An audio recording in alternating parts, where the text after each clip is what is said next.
the Cripple River Mining Camp. A haven of serenity amidst the swarming town of Nome, Alaska. The beach crew have spent countless hours in preparation for the coming wave of enthusiastic treasure hunters. We've been assembling all the boxes, getting all the equipment down here on the beach, pumps ready, getting them all set up, and just making sure that everything was ready for this morning for the participants to get started down here on the beach finding gold.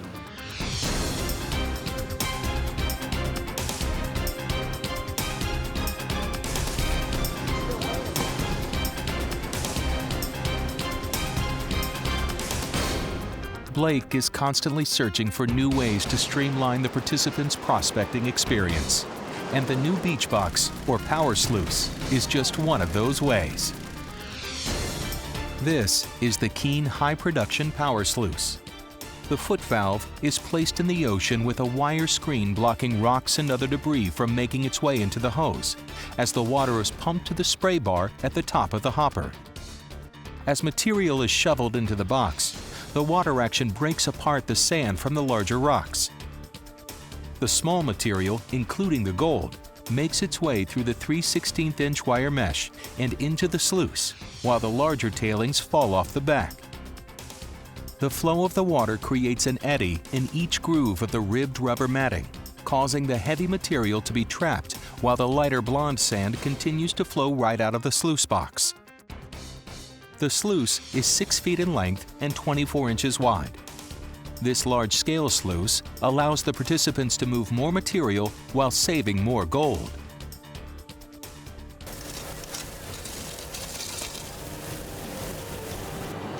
Well, really all the equipment is furnished for them with the motors, the foot valves, the cleanup tubs, gold pans, shovels. Some people will run 45, 50 buckets a day. Some of them only run 10. Biggest thing is find somebody working number 2 shovel.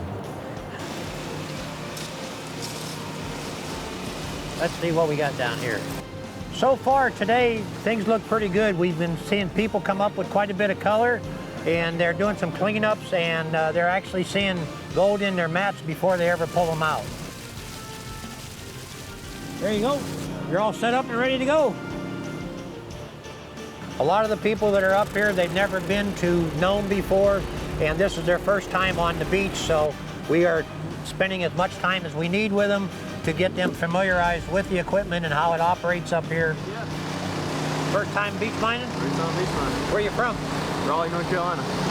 So you up here for a week or two? 6. 6 weeks? Yeah. Look forward to it. Good.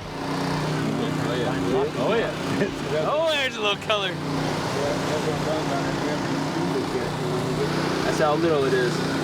Pieces all throughout there.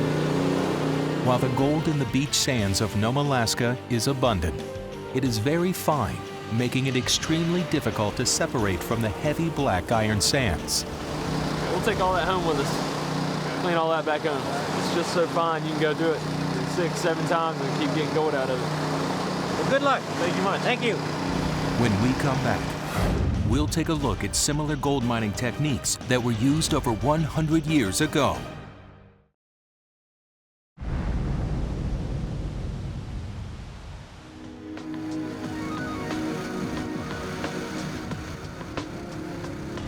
While modern technologies have made the process of extracting gold from the earth more efficient, the principle of trapping the heavy gold while washing the lighter material off the top has remained the same. It was a pretty simple technique, largely going on the fact that gold is a very heavy element, double the density of lead pretty much. Size for size, a gold particle will probably be the heaviest thing that you find in a creek. Back in the Klondike, the miners were using what is known as a rocker box to extract their fortunes.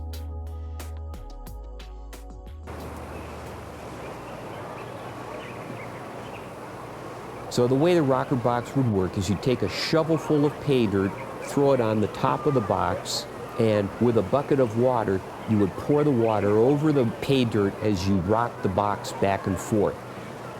So you'd rock and rinse about 3 shovelfuls, throw the rocks away in the tailings pile, and then you'd sweep out the baffle and the riffle bars into the gold pan. Extracting gold from the Klondike was a very time-consuming process, but they were fortunate enough to be working the richest creeks in all of the world. A good amount of the new arrivals to Dawson were still captivated by the stories of gold and went to work on other people's claims. The men and women of the Great Stampede to Dawson City came from all corners of the earth and from all walks of life. We talk about stampeders as if they're all one, but they're not. There are a lot of people who went up there who were merchants and went up to sell goods to the miners, the prospectors. Imagine if you come to a strike zone and suddenly there's this well-positioned tent with all the goods you need, food, supplies, of course the prices, it's kind of like going to a movie theater with the popcorn. You'll spend a fortune. People would need goods and services, and so they went up with a view to building a hotel, building a saloon, a hardware store, a restaurant, you name it. They quickly learned that they could fall back on the skills they already possessed and make a far greater living than anything they've experienced back home. They would take up their former professions because Dawson was a booming town and we needed tailors and lumbermen and all of the other professions. Folks like you'd find in any community. Lawyers or doctors and things like that. There were just the regular old poor people trying to get out of the Depression who thought that maybe this is the way to do it. Say, for example, if you had a law practice back home and you went to hopefully stake a claim, but it didn't work out, well, it's not a bad idea to open one up here. So There was the dance hall girls. There was the people who wanted to entertain the miners. Bartenders, for sure. there's not a lot of places where you could go and socialize with people, so the bars and saloons really became a very important way for people to get a little bit of that feeling community. You know, talk about what's going on out on the creeks, talk about, you know, your mining, or talk about how lonely you are at home. When we come back, gold is beginning to flow in from the creeks, and we'll see how the wealth manages to change hands throughout Dawson City.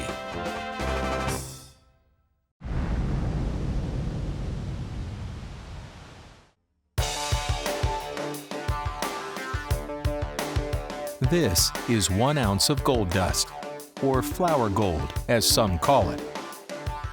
Today, it is valued at over $1,500, while in Dawson City, 1898, this same ounce was worth about $16. In fact, gold quickly became Dawson's primary source of currency. Just about every business had a gold scale on the counter. They would put a 1 ounce weight on the one side of the scale, and you would shake out 1 ounce worth of gold dust until the scale balanced, and then you'd made your payment. Whether working on a mine or working in town, everyone was eagerly trying to get their hands on it. One thing the bartenders used to do, they would, when they were taking your gold dust out of your gold poke to pay for your drink, they would catch some of the gold underneath their fingernails and then rub it through their greasy hair. So that they could skim off a little extra gold dust for themselves, and they'd rub it into their hair and then carefully clean their hair after work. They'd go home and wash their hair and pan their shower water for gold. One guy came over the pass, he had a couple of brooms. It didn't seem like something useful, but nobody else in town seemed to have thought of brought one, so he hired himself out to sweep out the floor of saloons on the promise that he got to keep any gold dust he managed to collect. When the shop doors locked, all the employees were down on their hands and knees with whisk brooms cleaning up the floorboards and things like that. Given the remoteness of the Yukon and the limited quantity of supplies, merchants were able to charge outrageous amounts in comparison to similar items in the lower 48. You could buy a glass of whiskey for $10. Milk was $20. Imagine this, the person who had the first cow in Dawson was doing very well. Today, an ounce of gold holds enough value to buy over 400 gallons of milk. Back then, 1 ounce merely covered the cost of a single gallon. But if you had a good claim and could afford that, it was not a big deal. This implies that there was an incredible amount of gold being extracted from the Klondike. To date, approximately 12.5 million ounces of gold have been pulled out of the Yukon, a value of over $20 billion at today's prices. With $1,500 an ounce now, it's becoming a recreational sport for people nowadays. They're enjoying it out on the weekends now. So it's still happening, even today. And people are still coming up here and trying to get rich.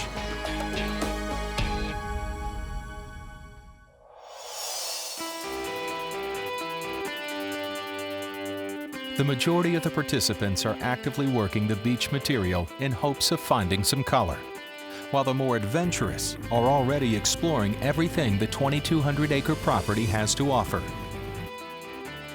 Their first stop, the dredge camp at Arctic Creek.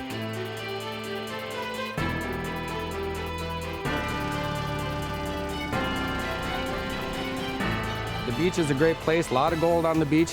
These outer camps are really being discovered now, and the people are just having a great time. They get a true Alaskan experience out here. So take off this upper foot, get these sliders and stuff out of the way, move it back about an arm's length, and then you can work down to bedrock and not have to worry about getting hit in the head with a rock. Arctic Creek is pretty much turned into Dredge Camp 101. Okay. Work a little off the top, go back to the bottom, clean all that up, and just keep working that direction. Okay. And I think you'll be happy. Okay. Any questions that you have about anything? Not yet, but I will have. Okay. I will have. Very good. Okay. Like I said, we're teaching dredging here. We're spending time with the dredgers after they go in the water, making sure everything's run smooth, making sure they're doing fine. The creek's got good gold in it, and you almost just can't find a bad spot in it. Get your stuff, and we'll get you in the water and get you some gold in the box. How about that? That'll work. Great. It's been plentiful. Everybody's happy so far. I'm Stacy Schaefer from Eagle Nest, New Mexico. Keep that hose back as long as it's drawing material and you're laying on the hose, it's sitting there by itself, then you can grab the rocks as the stuff starts sliding down. Got a great group of guys out here. They come from all over the country. It's our first time to Alaska, first time to see the Bering Sea, first time to experience the Cripple River expedition. Are you going to tend for him today? Okay. I came up here with my wife, Colleen Finley, now Colleen Schaefer. We got married the day before we came up. When he asked me to marry him, he looked at me and said, well, where would you like to go on your honeymoon? I figured she was going to say the Cayman Islands, but she said no, she wanted to go to Nome, Alaska and prospect for gold for 3 weeks. And he looked at me and says, Nome. He says, are you sure? And I said, yeah. And I thought, yes, I got the right woman now. Now get in the hole. Get in there and get some gold. It can get a little hectic when all the dredges are running, but we stay on our toes and try to keep everybody happy. You know, the outer camps is where it's at. Right now, we have 6 people up here working, and they're all really happy. So far, when they're cleaning up their boxes, they all got smiles on their face, so that's all we care. You know, Alaska is the last bastion of freedom, I think, in the country, and when you're out here, you really do feel free. It's just an amazing place. You almost feel like you're going back in time a little bit, you know? You get a feeling of the old timers and the way it used to be. Dredge camp is a primitive camp, so when you come out here, you're pretty much on your own. I love it. I love it. It's a lot of fun. The country is beautiful. We're really enjoying ourselves right now, just trying out the dredging. This is the first time I've ever done dredging of this sort. I guess our expectations is to walk away from here with a lot of gold if we can. Out of 10 individuals that would want to, maybe 1 or 2 of them have what it takes to come up here and get in the water. We've had some try to get in the water that just couldn't do it. And then we've got some you can't get them out of the water. It was cold. The first 3 minutes was really cold. I really don't have much of a desire to jump in the cold water and get down in the cold. I don't mind standing up topside To me, that's just as important as what they're doing down below. Sometimes it's a little bit more important because I'm making sure they stay safe. It took me a little bit to get used to it, get my breathing slowed down, and once I did that, then I was getting into it and I felt very natural. We got a hot shower for them if they get too cold, but we like to keep it kind of rough and primitive, and you know, that's part of the beauty of it all.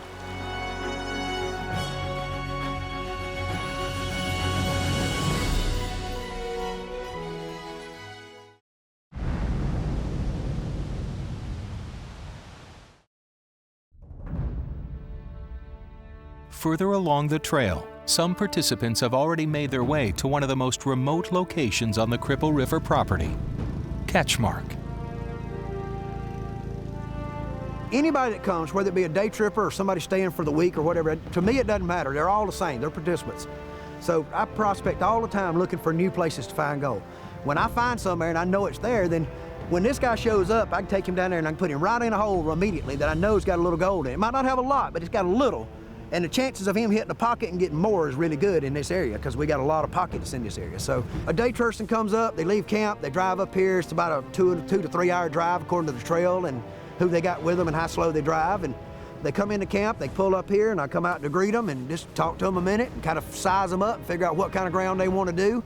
Do they want a sluice? Do they want a high bank? What do they want to do? And we'll try to find them some equipment and put them to work. So you want to work, and this stuff, when you get into a piece of it that's broke, you want to work down 4, 5, 6 layers, which may be 8 or 10 inches of breaks down, and then check it after that. If you're still getting gold, go deeper. My name's Lee Stevens. I've been prospecting for a week. It'll be a week Sunday. It's just a wonderful place to be. You know, you may not ever get to be here again, and it's amazing. It really is. The stuff you want to mostly run is the layer that's got that in it. Matt, he's a bunkmate of mine. It's good to have somebody with you, especially when you don't know where you're going, you know. We tried Creosis the other day, did all right over there. I was at Catchmark here last year. The guy I was working with did pretty good, so I decided we'd come out here. If you have any questions, need any help, just let me know. I'll get you one of those big sluices if you want it. Yeah, I'll take one. Yeah. We'll get you fixed up. Okay? Okay, guys. All right, try to get you a spot. Thanks. My whole purpose is to take those participants down the hill and put them in gold and make them happy. And, you know, I don't get much gold every year because I only work a couple hours a week at the most, and I spend a lot of time prospecting, but I'm just looking for new spots to put those folks in. So that's kind of the way we do it.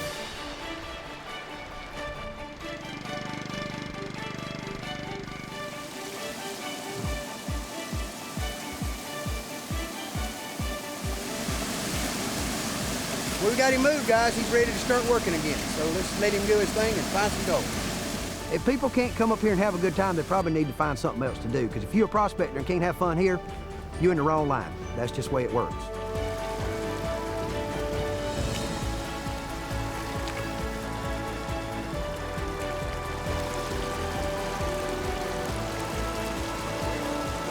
A guy goes over here and starts digging in this clay bank, he better have fortitude or he won't dig long, he'll give up. It's a little different than the other camps in that way, but we got chunky gold, nice gold up here, so people enjoy getting up here and finding it. I'd like to get enough to make a couple wedding bands for me and my wife, if I can. That's why I'd like to get some gold I found and we can wear it.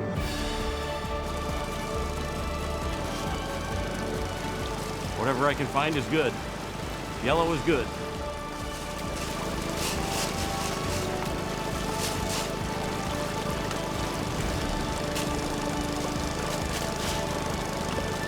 Right off the bat, gold. I mean, right there it was, gold. Today, right down here, gold, right off the bat. Just as fast as you can put the material through the sluice.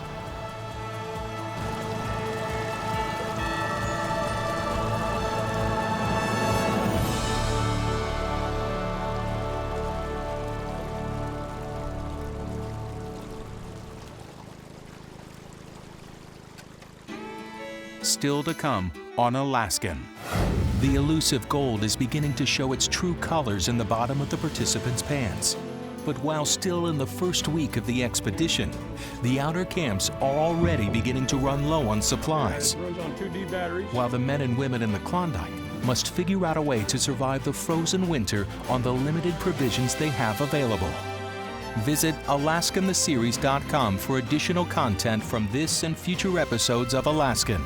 And join the Alaskan the Series fan community on Facebook for all the latest news and updates.